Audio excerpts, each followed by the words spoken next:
¿Qué tal? Muy buenos días a todos.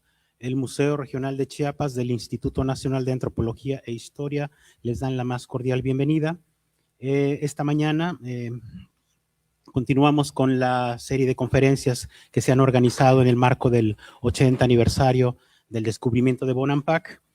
Y el día de hoy nos acompaña el arqueólogo Víctor Manuel Ortiz Villarreal, a quien agradecemos muchísimo el apoyo y su presencia aquí con nosotros. También saludamos a quienes nos acompañan en este recinto y a los que nos están siguiendo por redes sociales. La conferencia de este día es Más allá de Bonampak, Lacanjá, Aque o Chucalná, la percepción de los glifos emblema de Bonampak a través del tiempo, que nos ha preparado el arqueólogo Víctor Manuel Ortiz. También es un cercano colaborador del proyecto Bonampak. Y antes de pasar pasar el micrófono al ponente, vamos a leer una breve semblanza del arqueólogo. Es adscrito al Centro INA Chiapas, ahora con una especial dedicación a la difusión del trabajo arqueológico, indispensable para fomentar en la población el apego y cariño a su patrimonio cultural. Cuenta con una amplia experiencia de campo que empieza en la Escuela Nacional de Antropología e Historia y llega a la República Mexicana hasta Chiapas, pasando por los estados de Morelos, Oaxaca, Quintana Roo, la Ciudad de México y en el extranjero, en el estado de Nueva York, New Jersey, además de Loíza y Rincón, Puerto Rico. Destacan sus estudios y diplomados en técnicas que han enriquecido su práctica profesional, fotogrametría orientada al registro de elementos arqueológicos, uso de sistema a base de datos e información geográfica para facilitar la ubicación de sitios y su relación con el paisaje. Manejo del atlas arqueológico con el fin de ubicar lugares susceptibles de ser impactados por obras de infraestructura. Ha tomado cursos de interpretación arqueológica con los cuales ha perfeccionado su manejo de información con el fin de desarrollar mejores vías de divulgación y difusión sobre las antiguas culturas de Mesoamérica. Sin más, damos la bienvenida al arqueólogo y agradecemos nuevamente su presencia.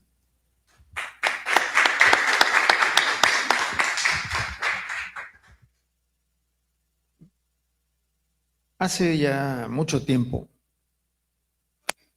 me di a la tarea de buscar el glifo más adecuado para Bonampak y poder hacer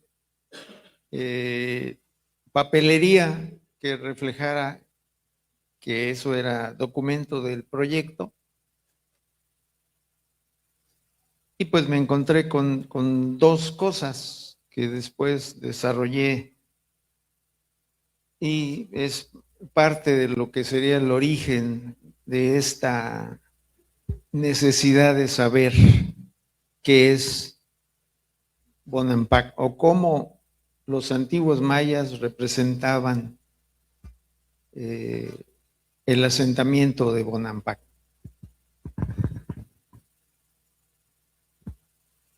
Hay que tener presente la gran variabilidad lingüística del maya, que tiene por lo menos 40 siglos de historia. Nosotros vamos a centrarnos en lo que sería de la raya roja hacia abajo. Antes, los viejos arqueólogos Thompson y Morley, todo lo hacían intentaban traducir maya yucateco, hasta que otros investigadores se dieron cuenta que posiblemente el chol era la lengua subyacente para interpretar glífica, por lo menos en esta área de Chiapas, Tabasco. Y pues yo los tengo ahí encerrados en rectángulos. Podemos decir que desde el siglo X, antes del presente, hasta ahorita, pues el maya se ha dividido en todas estas variantes.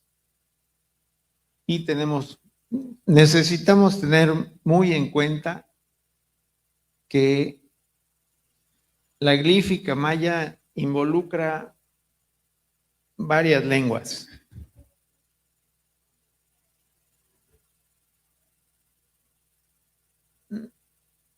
Ahora no quiere.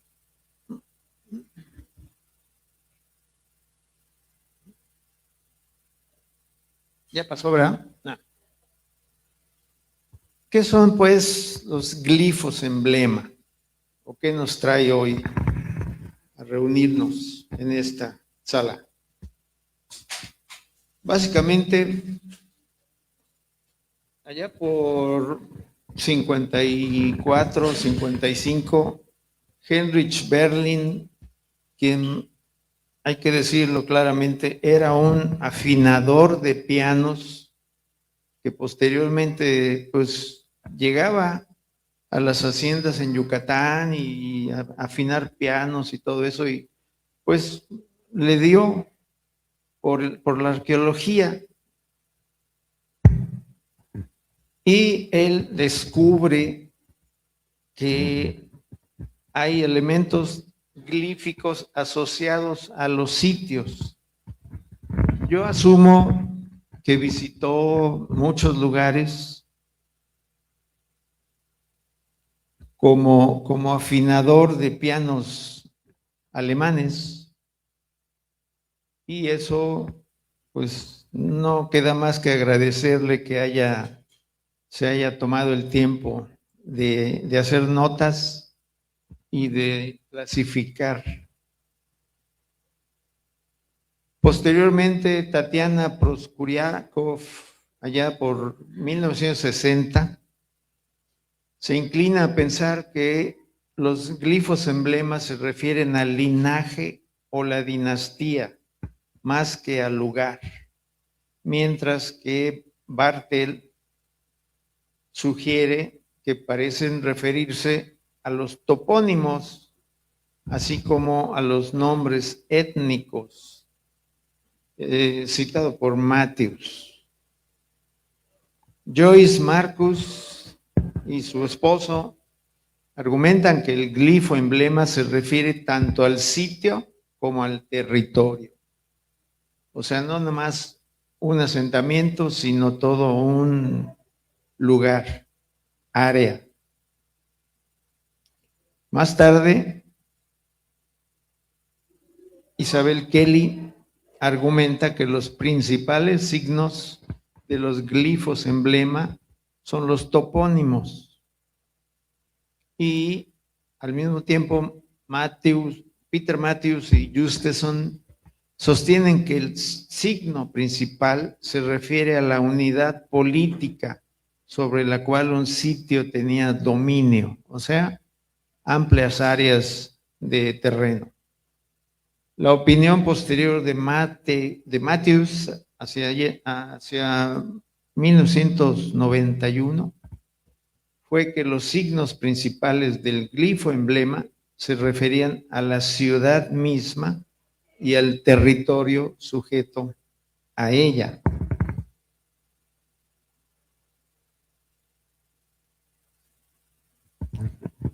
Bien, los antecedentes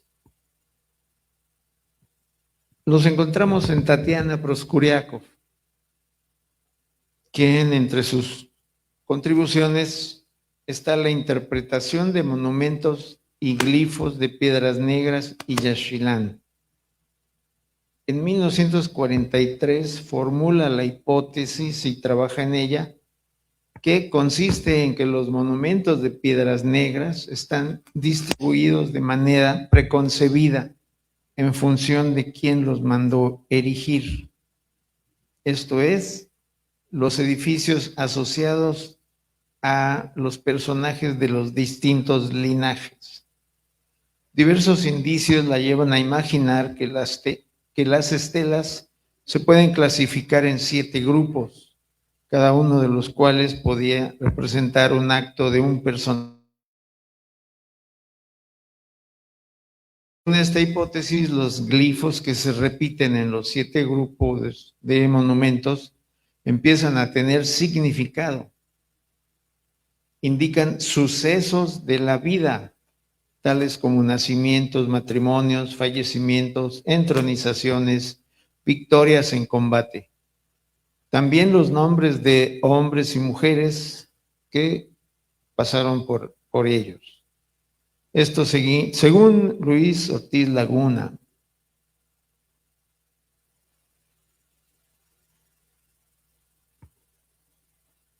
Hasta entonces se veían, bueno, más bien Thompson y Sylvanus Morley, lo que veían eran sacerdotes, dioses y a callar, porque somos los arqueólogos. Tenían una misógina visión de la vida. A Tatiana Proskuriakov la tomaron más bien como dibujante y como cocinera, cuando esa señora hizo un catálogo completísimo que nos ayuda a interpretar estas cuestiones. Y podríamos decir que su mayor contribución al ir a contracorriente y descubrir la verdadera naturaleza literaria e histórica de la escritura jeroglífica.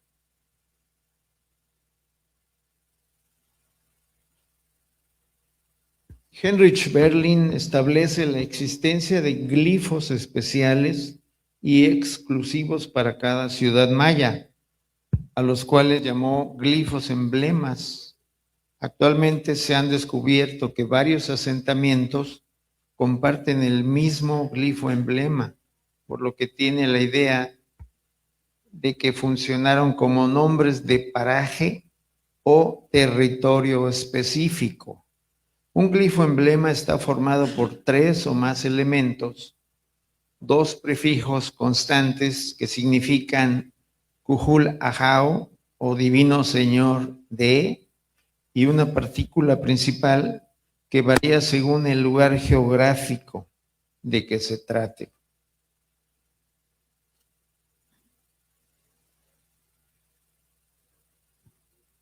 Todavía nos es desconocido el significado de muchos de estos emblemas.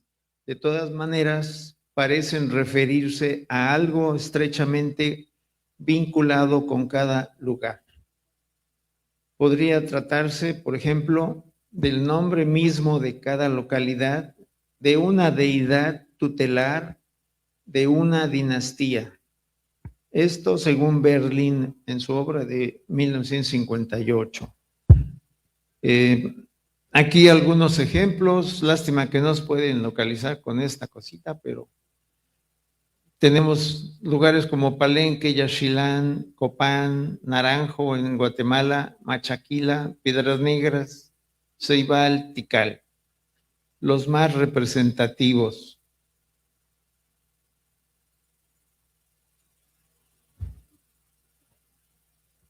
Y continuamos. A partir de los descubrimientos de Berlin, allá por 1940, aunque él escribe mucho después, la percepción de la temática que involucra los glifos emblema ha cambiado mucho, desde la simple acción de nombrar asentamientos específicos hasta la actual tendencia de ubicar e identificar territorios o unidades políticas.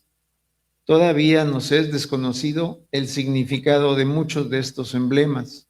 De todas maneras, parecen referirse a algo estrechamente vinculado con cada lugar. Elementos del paisaje, hondonadas, montañas, etc. Y además del nombre mismo de cada localidad, una deidad tutelar o una dinastía.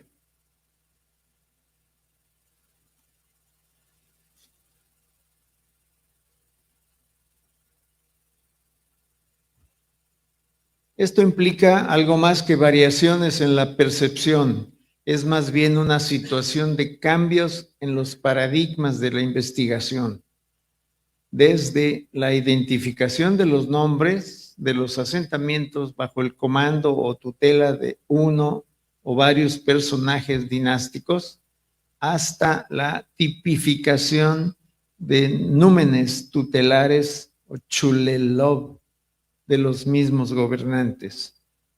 Ello hace referencia a rediseñar la iconografía asociada a la sucesión gubernamental en la configuración de glifos emblema específicos de una unidad política al cambiar gobernantes, a tal punto que muchos de los nuevos gobernantes mandan destruir la obra del predecesor, como claro ejemplo de borrar sus huellas.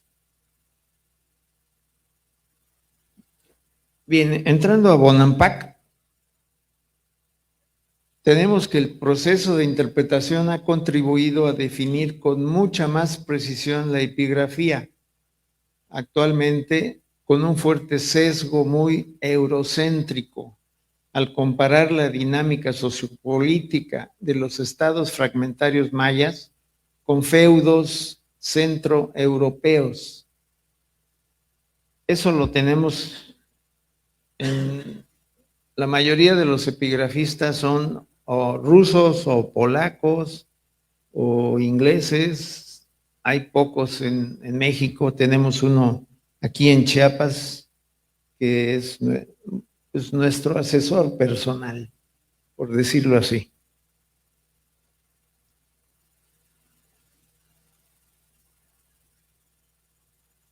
Elementos de los glifos. Básicamente, según Berlin, un prefijo que de los catalogados por Thomson, un sufijo, un signo principal, el cual varía según los monumentos y los sitios. Los glifos emblema pueden ser toponímicos,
bueno, como estamos en Bonampak,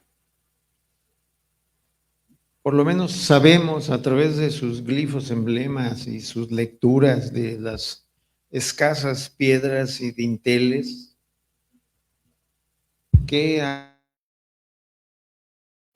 por lo menos 9 gobernantes. Ah, ya pasó. Bueno,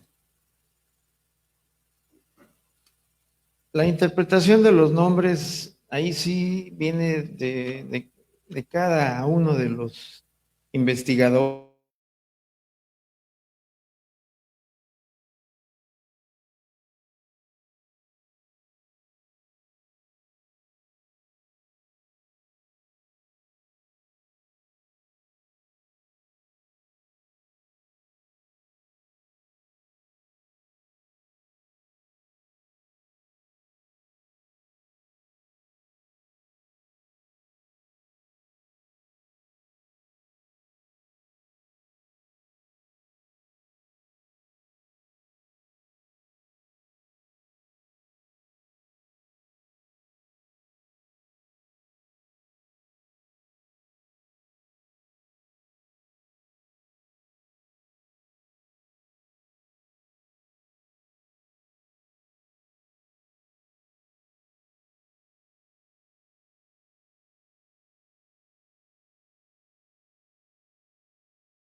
de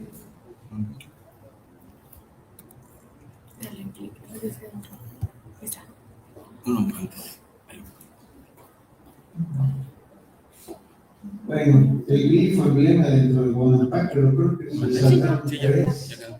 Pero en la pantalla no queda. No, ahorita no. Queda la Brada 2, el Dintel 3, la Estela 1, la Estela 3 y por último la Estela 2. Esto en correlación cronológica.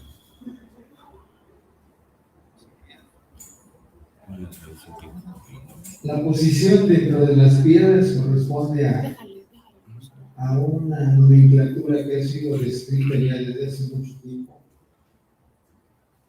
Y que si no pasa, no la vamos a poder analizar. ¿Podría yo ir a pasarlas? No, cámbiale. No. Ahí está. El mapa de Peter Matthews nos permite acercarnos mucho a nuestra área de trabajo, que sería la parte azul, el círculo azul. El otro mapa nos permite ver toda la serie de sitios registrados hasta el momento. Y los polígonos que traza Peter Matthews son muy ilustrativos en cuanto a lo que sería el área o territorio de las ciudades mancuernas de Bonampak y La Canjá, las cuales, pues por su cercanía, tuvieron necesariamente que hermanarse por matrimonio o por algún otro nexo corporativo o de parentesco para poder, pues, salir avante ante los ataques de los distintos territorios. El más conocido o el que se menciona más es el lugar que se llama Sacsí, que no sabemos bien a bien dónde está. Posiblemente es lo que se conoce como la Canjá Celtal, o bien el otro sitio que está un poquito más cerca, que está en lo que era, bueno, cerca del asentamiento moderno conocido como Velasco Suárez o Nueva Palestina, un poquito al oeste. Bueno, no un poquito, como 10 kilómetros.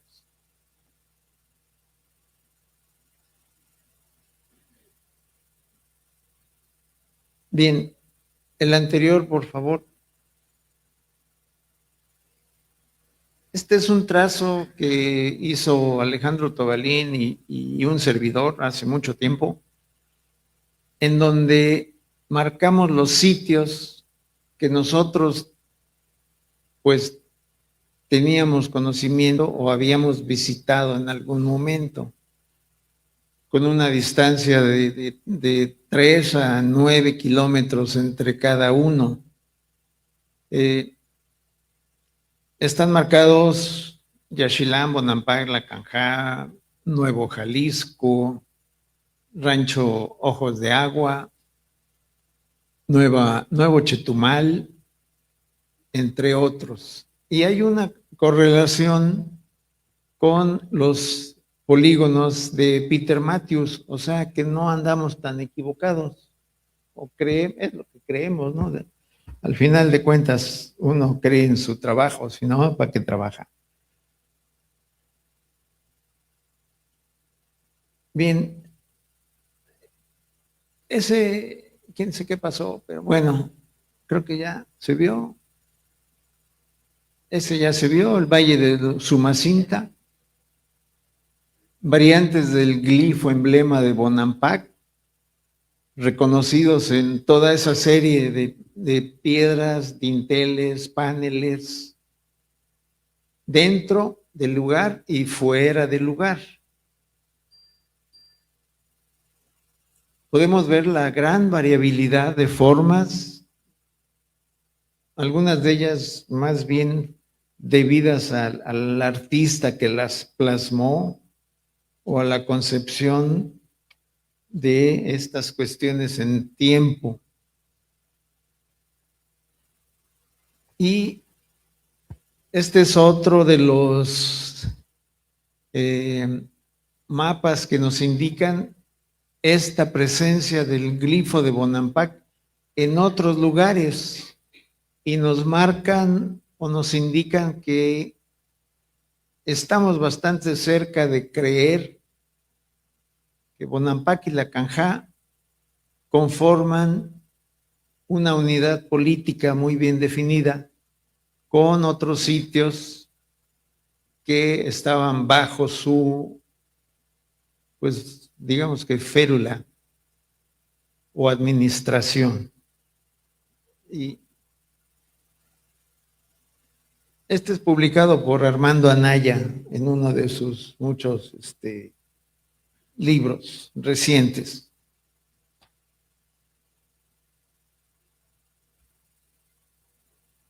Una de las piedras talladas que están en la bodega de Bonampak, en donde se interpreta por Alejandro Cheseña como Chumti Ajaulel, se sienta como autoridad.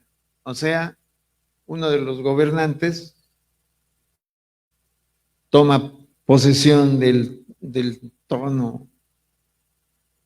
Tratar de colonizar esto, porque pues sería más que trono, a la europea sería el asiento del poder dentro de Bonampak, de un área muy específica.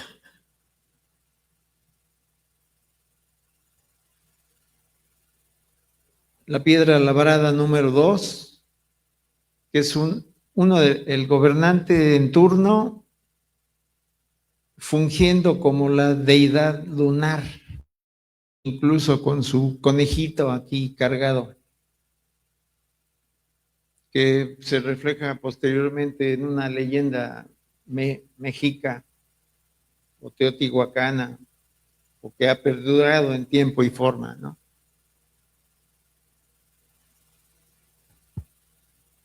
El gobernante posiblemente fue hijo de... No sabemos en dónde está el sitio de aquel. Puede ser que fue Bonampak antes de que tuviera ese nombre, o Canjá. Ahí, desgraciadamente, toda esta área era concesión de madera y las piedras talladas eran recortadas con la misma herramienta con la que cortaban árboles y ahora aparecen distribuidas en museos y colecciones particulares, básicamente en Europa. Una ceremonia de ascensión al trono, la piedra labrada número 4, asciende al poder y sus patrones o patrocinadores son personajes de Yaxchilán. O sea que Yaxchilán tuvo mucho que ver en la consolidación de del linaje o los linajes bonampaqueños, por decirlo de alguna manera. Piedra labrada número 5, ceremonia de entronización, otra ceremonia supervisada por un gobernante de Yaxchilán, quien hace entrega de una banda craneal. O sea, el gobernante de Bonampak se tiene que poner la banda que le ofrece el gobernante de Yaxchilán, su protector o su patrocinador,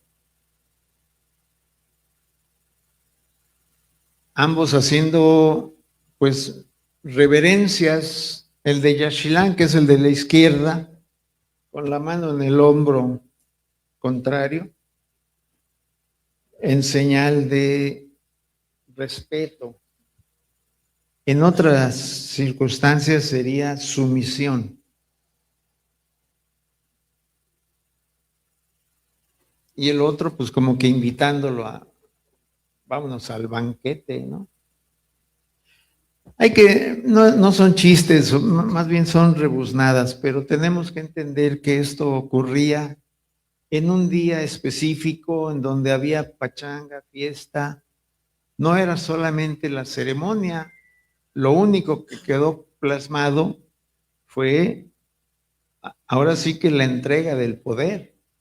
Tenemos que imaginar que iba conjuntado con una serie de acontecimientos, eventos.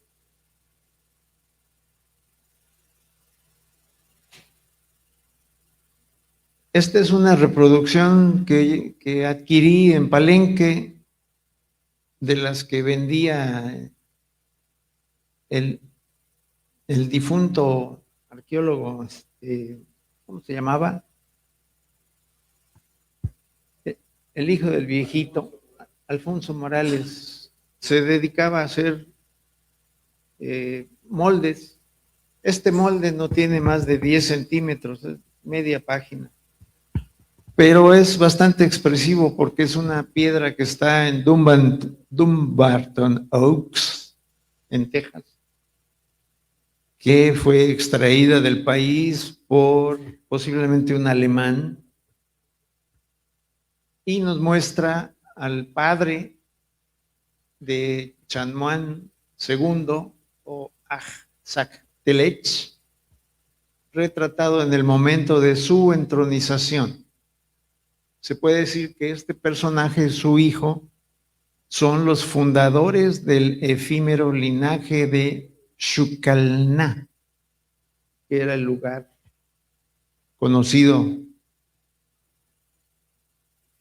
Este es un acontecimiento de la Canja, por lo que podemos asumir que el señor Telech era oriundo de ese lugar y pues tomó el poder sobre Bonampak después de haberlos derrotado, después de haber hecho algún trato de alguna manera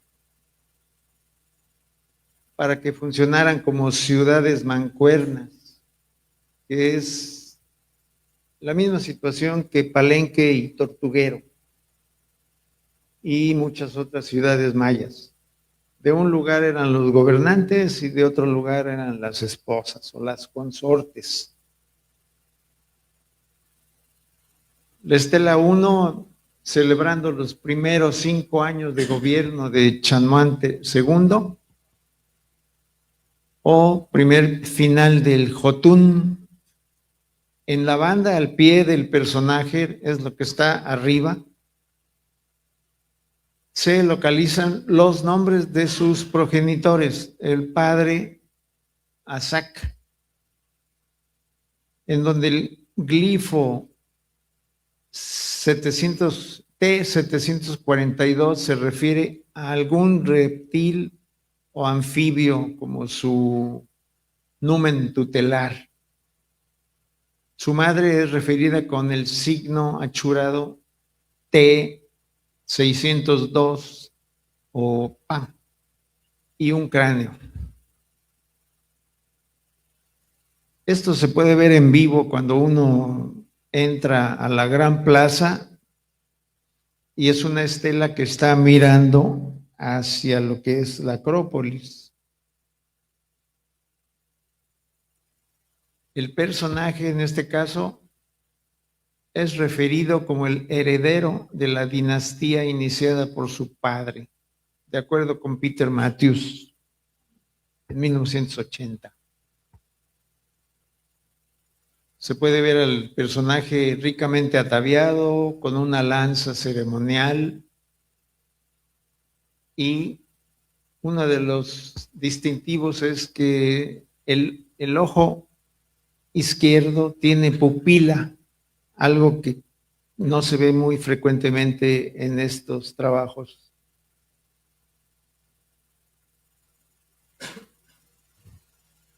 Bien, las referencias son muchas, pero muy selectas. Sí, cualquier persona que quiera, con mucho gusto le paso, sobre todo las que encontré en Rusia, esa de Ake o Shukalná, Historia y Geografía Política de los Estados Mayas del Alto Usumacinta, por Dmitry Beliabev y Alexander Safronov, en una colección como revista que se llama Mesoamérica en ruso, desde el 2004.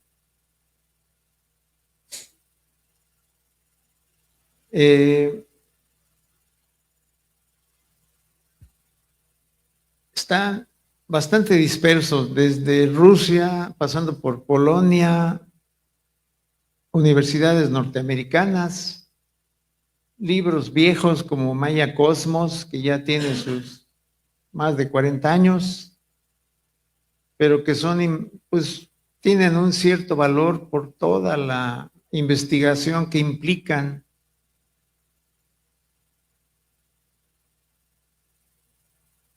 Otro libro del que yo saqué el mapita es Places of Power and Memory, lugares de poder y memoria en el pasado mesoamericano. Cómo los topónimos, los sitios y el paisaje moldearon la historia y la remembranza. Christopher Elke, que es un señor polaco, y Félix Kuprat, que es un mexicano, o por lo menos vive aquí. Publicado en Berlín. Y el básico de Peter Matthews, los básicos de Simón Martin y Nicholas Grue, que ya tiene una revisión.